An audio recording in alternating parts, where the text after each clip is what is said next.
கலைஞரின் குறளோவியம்.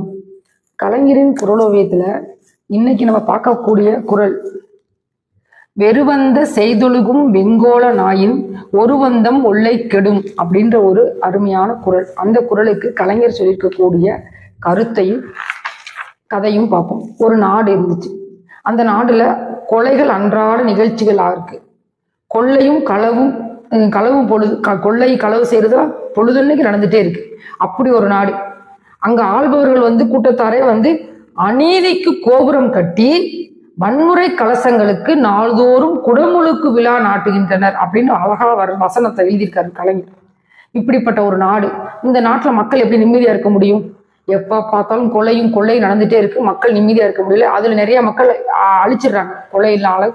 கொள்ளையினால அழிஞ்சிடுறாங்க. மிஞ்சி இருக்க கொஞ்சோண்டு மக்களுக்கு வறுமை. அவங்களுக்கு எதுவுமே ஆனா அரசாங்கம் வரி போட்டுட்டே இருக்கு. அவங்களால அந்த வரியை கட்ட முடியல. பசி பட்டினி இப்படி வாழ்ந்துட்டு இருக்காங்க. அவங்களால எதிர்த்து நிற்கவும் முடியல. ஒரு காலகட்டத்தில் சாக போற சூழ்நிலை, ஒண்ணுமே இல்லை அப்படிங்கும்போது துணிஞ்சிடுறாங்க. நம்ம போய் அரண்மனை தாக்குவோம் அப்படின்னு சொல்லி எல்லாரும் ஒண்ணு சேர்ந்து அரண்மனைக்கு போறாங்க. அங்க அரண்மனையில இருக்கவங்க சுகமா வாழ்றாங்க. அந்த அரண்மனையில போய் எந்த விதமான ஒரு ஆயுதமும் இல்லை. அவங்களுடைய கைகளே வாள், அவங்களுடைய நெஞ்சே கேடயம். அப்படிதான் போறாங்க. போய் என்ன நடந்தாலும் பரவாயில்ல, போகணும். அரண்மனைக்குள்ள போய் கூட்டமா போய் தாக்குறாங்க. தாக்கும் பொழுது அந்த அரண்மனையில இருக்கவங்க எல்லாம் அவங்கள சமாளிக்க முடியாம அரண்மனையை விட்டுட்டே ஓடிடுறாங்க. அப்ப வெற்றி யாருக்கு கிடைச்சிருக்குதுன்னா, வெற்றி திரும்பல் யாருக்கு வெற்றி? இராயுதபாணியா வந்த மக்களுக்கு வெற்றி கொடுத்துடுறாங்க.